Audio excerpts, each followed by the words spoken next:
Halloween, and welcome to today's video. I have got a collection of creepy Halloween stories to share with you. The first four are first-person accounts, and the second four are short true crime cases that happened on Halloween. So let's get started with the first story. A friend of mine lived in the middle of nowhere. We'd just gotten back from going haunted housing in town, and I was at the kitchen sink. I looked out the window and there was a figure wearing a pinstriped suit, a bloody rabbit head mask, holding an axe. I figured it was one of her brothers playing a joke, trying to scare us, so we completely ignored him. Throughout the night, we would hear noises around the property, and when we would look out the window, we would see balloons tied to things. We weren't overly concerned about the man with the axe, as we still thought it was one of her brothers, and, well, we live in the Midwest, and we were girls with guns. Plus, he never did anything threatening. Well, the brothers came home, and they were freaking out about the guy with the mask and the axe. We stated we thought it was one of them, and they acted like total sissies. The cops were called, but of course, by the time they arrived, the man was long gone. The balloons were everywhere, over 3 dozen of them, and he'd left the axe at the woodpile. Never did find out who he was, or if he was dangerous. Always thought it would make a great movie though. Story number 2. On Halloween of 2008, I was one of the many arseholes who dressed as Heath Ledger's Joker. In many ways it was a fantastic night, with so many other Batman characters running around. It led to a lot of fun interactions with strangers around the city. But then at one point, I made the stupid decision to cut through an alley alone on the way to the club, and ran into a way too drunk guy dressed as Batman. I thought it was going to just be another fun altercation, but as I was about to pass him, he grabbed me by the neck and slammed me up against the wall really hard. My head hit the bricks, luckily cushioned by the green wig, but the guy didn't let go, and he was squeezing my neck like he meant business. I can still remember the stench of beer on his breath, growling some unintelligible drunken bullshit in my ear while I tried to wrestle his hands off me. Unfortunately, I'm weak as fuck, and this dude was jacked enough to keep me pinned pretty easily. Between the lack of blood to my brain and the amount of alcohol in that blood, I did something very stupid. I wrapped my arms around him and gasped out, "Harder, Daddy." Look, I panicked, and I know it could have very easily made things worse, but luckily for me, the knucklehead reacted like I tried to bite his dick off. He dropped me like a sack of bricks, and I just about had the presence of mind to duck before he tried to kick my head in. He missed me, slammed his foot into the wall with a yell, then ran or limped away down the alley with his dumb cape flapping behind him. I just kinda laid there for a minute or so, just waiting for the world to stop spinning, before a really nice group of ladies came by and helped me up and took me to the gay bar down the road. Story number 3. I moved on an insufferably hot August day to one of the oldest houses on Esplanade Avenue, built in 1831. I rented the large upstairs apartment, which was flanked by 2 smaller rear units. On my second day, a back tenant was moving out. "We can't handle the ghost," she said. "It's horrible." I never caught her name, as she took off with her last cardboard box. I chalked it up to strange neighbours, that is, until things began happening. In the middle of the night, a golf ball rolled down the hallway. We don't golf. The chandelier bulbs began dramatically sparking, going dead. One particular battery-operated cat toy ended up activated, rolling around the living room, despite being stored in a closed box in the guest room closet.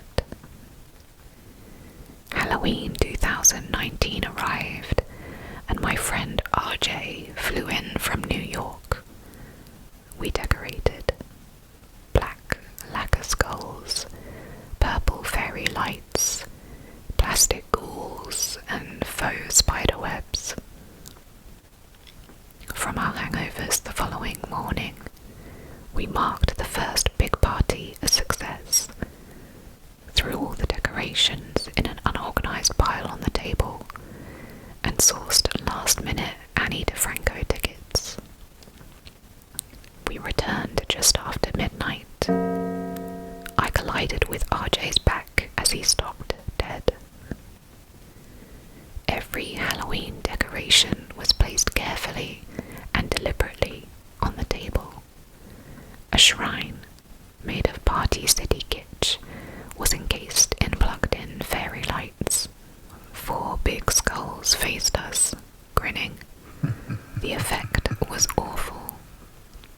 I considered, and loudly discussed, moving out that very night.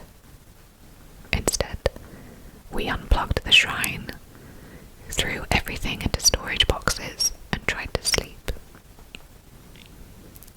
3 years on, with the help of the historic New Orleans collection, I've discovered our ghost is Jules Hughes de Laverne. Born in 1818, he lived in the house and raised his children here. In a strange twist of fate, or perhaps not, I became friends with his descendants, who reside in the Garden District. He loved this house, they told me one night, drinking wine in the living room which was once his bedroom. Now, I regularly leave a shot of his preferred rum on the mantel, and he dutifully continues to toss golf balls down a hallway at 3 a.m. The last first-person story. I was never really a big Halloween person, mostly because I grew up without many friends. Once I passed the age of 10, I couldn't use the excuse of going with my mum anymore, and it's not like I had friends to go with. So this last Halloween, I was 14 years old. I have a little sister who's only 8, so my mum went trick-or-treating with her. My one really good friend, Steve, already had plans and I didn't want to impose. So, it didn't seem like I'd be trick-or-treating this year. I felt a tiny part of me explode with happiness on the inside when my mum asked me to stay home and hand out candy. Now I felt like I had a job to do that didn't involve me trick-or-treating alone like a loser. My mum left with my sister at around 6 p.m. about an hour after she got home from work.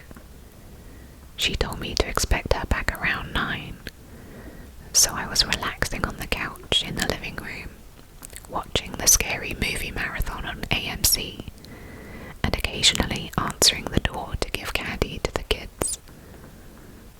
While doing that, the kitchen phone began to ring. I remember the ringer was set so loud it actually made me jump. I picked up the phone, and the other end remained silent, except for a bit of fumbling and background noises, sounds you'd expect when somebody's holding a phone. I think I said, "Hello," about 5 times, before the person on the other end hung up.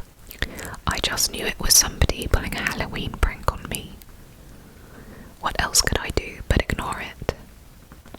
That worked well enough for the next few minutes of watching TV, until the phone rang again. Some unknown number coming up on the caller ID. I wanted to see where this was going, so I picked it up once more. This time, I could hear a very faint breathing on the other end. "Alright, Steve, I know it's you," I said into the phone. They hung up. By this point, I don't want to say I was scared, but I was for sure a bit uneasy. It was a long time before the phone rang again. It was getting later, darker, and the doorbell seemed to be ringing less and less. I was watching the original Friday the 13th when it happened again. The sound of that phone ringing had become sickening, as I knew who it would be, or rather, I didn't. For some reason, I gave in again and picked up, and once again, silence. Other than the faint breathing and fumbling of the phone. It was like this for almost half a minute before they finally spoke in an exaggerated, deep voice. "I'll be paying you a visit tonight." I'd had enough of this joke. I told them to F off and hung up the phone, promising to myself not to pick it up again. I'd say about half an hour later, out of the blue, all the power in the house was cut. The lights went out, the TV turned off, complete darkness.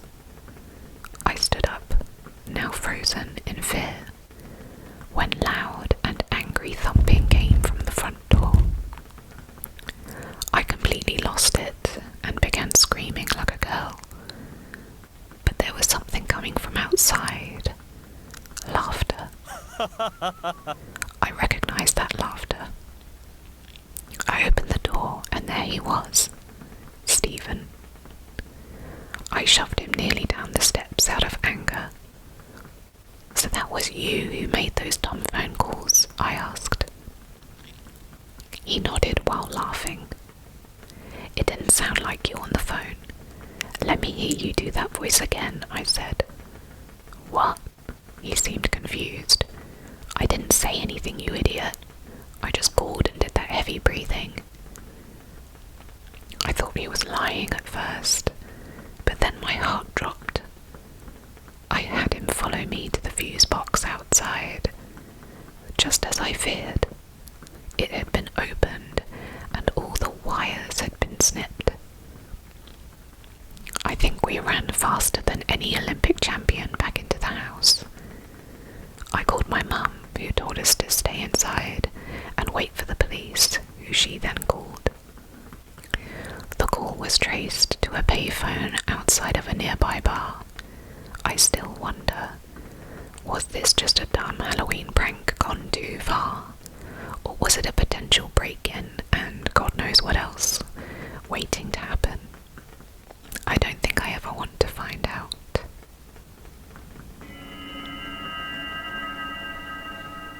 Now the first true crime case that happened on Halloween.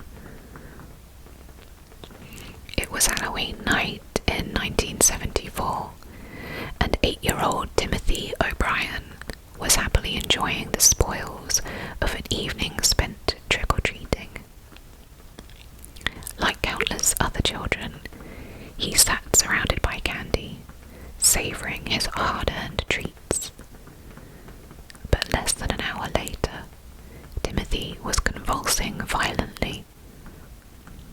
Moments after eating some of his sweets, he collapsed, and despite desperate efforts to save him, the young boy died.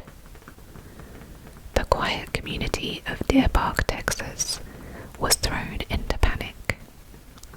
Police launched an immediate investigation into what seemed to be an unthinkable crime, the poisoning of a child on Halloween. Their attention soon turned to the candy in Timothy's bag, particularly a handful of pixie sticks. Tests revealed the horrifying truth. The powdered candy had been laced with cyanide. At first, no one could fathom who might commit such an atrocity, but the investigation took a shocking turn when evidence began to point inward to Timothy's own father, Ronald O'Brien. Deeply in debt and desperate for money, Ronald had taken out large life insurance policies on his children. In a cold and calculated attempt to profit from their deaths, he had poisoned several of the pixie sticks and handed them out on Halloween night. He gave the tainted candy to all of his children, but only Timothy ate his. When the truth emerged, the nation was horrified. Ronald O'Brien, the man the press would come to call the Candy Man, or the man who killed Halloween, was arrested, charged with murder, and ultimately sentenced to death. He was executed in 1984, but the story of his crime continues to cast a long shadow over Halloween. A chilling reminder that one of the most trusted traditions of childhood was once turned into a weapon by a father's greed. The second true crime case. On October 31st, 1979, a grim discovery was made in Georgetown, Texas. The body of an unidentified woman was found lying in a shallow stream beneath an overpass. She was completely naked, except for a pair of bright orange socks, a detail that would later earn her the haunting nickname, Orange Socks. A forensic examination determined that the woman had been strangled to death, only a few hours before the body was discovered. Further inspection revealed signs of repeated SA and severe bruising. Injuries consistent with both strangulation and being thrown from a great height. Investigators noted her unshaven legs, long painted fingernails, and a small but distinct scar beneath her chin. Despite these identifying features, no one came forward to claim her, and her true identity remained a mystery. Not long after, a confession appeared to provide answers.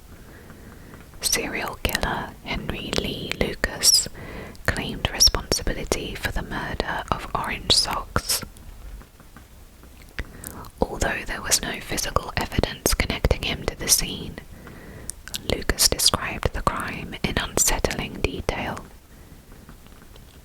He told investigators that he had picked the woman up in Oklahoma, and that after the two had consensual sex, he demanded intercourse again while driving. When she refused, he became enraged, strangled her, and then violated her body post-mortem. Lucas even led police to a location matching the site where the body had been found, demonstrating demonstrating how he had dragged and thrown her over the guardrail. For a time, his confession seemed to close the case, but doubts soon emerged. Henry Lee Lucas was infamous for admitting to crimes he did not commit, and later, evidence suggested that he was actually working in Florida on the day of the murder. Today, the mystery endures. The woman known only as Orange Socks remains unidentified, and her true killer has never been found, leaving both her name and her story lost to time. True Crime Case 3. It was Halloween night, and Marvin and Ethel Branland were ready for the parade of trick-or-treaters. A bowl of candy waited by the door, and laughter from the neighborhood children drifted through the cool evening air. As the night wore on, another knock came at their door. When Marvin and Ethel opened it, a voice called out playfully, "Trick or treat, give me your money or I'll shoot." Before them stood someone wearing a makeshift mask, a pillowcase with 2 crude holes cut out for eyes. The couple chuckled, assuming it was a friend or relative playing a late-night Halloween prank. Their amusement turned to unease, however, when the masked visitor pulled out a gun and demanded to be taken to the safe, a detail known only to a handful of people. Confused and nervous, Marvin and Ethel hesitated. How could this stranger know about the safe unless he was family? Still convinced the whole thing was a tasteless joke, Marvin reached for the weapon, trying to disarm the intruder. In the brief struggle that followed, a shot rang out, and Marvin Branland was hit in the throat. The gunman panicked. Ripping off his pillowcase mask, he fled into the night, leaving it behind. Although investigators later recovered the mask and found traces of DNA, there wasn't enough material to identify the shooter. To this day, the murder of Marvin Branland remains an unsolved case, a tragic mystery born on a night meant for harmless tricks and treats. The final true crime case. It was Halloween night in Lawton, Oklahoma, and after a long evening, Nema Louise Carter's parents finally put their 18-month-old daughter to bed. The house was quiet. Exhausted, they turned in for the night, unaware that their worst nightmare was about to begin. By morning, Nema was gone. Her crib was empty. Strangely, the windows in her bedroom were still locked from the inside, leaving only one chilling possibility. Whoever had taken her had been hiding inside the room, perhaps even in the closet, while her parents tucked her in. For nearly 4 months, the Carters lived in torment, hoping for answers. Then, one afternoon, a group of local children were exploring an abandoned house not far from the family's home. When they opened an old refrigerator, inside they made a horrifying discovery. The remains of a small child. The body was soon identified as that of 18-month-old Nema Louise Carter. A forensic examination determined she had died of suffocation. What made the tragedy even more disturbing was its familiarity. Just a year earlier, in the same town,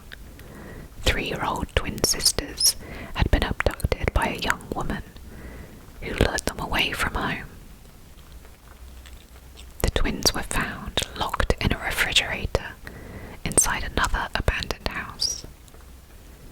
One of them had suffocated, but the other miraculously survived after being trapped inside for 2 days. The surviving child later identified her kidnapper as a local teenage babysitter named Jacqueline Rabideau. However, at the time, the girl's age and the lack of supporting evidence meant that Rabideau was never charged. In a grim twist of fate, Nima Louise Carter's babysitter was also Jacqueline Rabideau. Naturally, Rabideau became the prime suspect in Nima's disappearance and death, but once again, there wasn't enough evidence to indict her. Years later, however, justice partially caught up with her. She was finally convicted for the earlier murder of one of the twin sisters and sentenced to life in prison. Jacqueline Rabideau died behind bars in 2005 after being diagnosed with liver cancer. To this day, the murder of little Nima Louise Carter remains an open wound, a crime that began on Halloween night and ended in tragedy, leaving behind questions that were never fully answered. Happy Halloween, everyone. Enjoy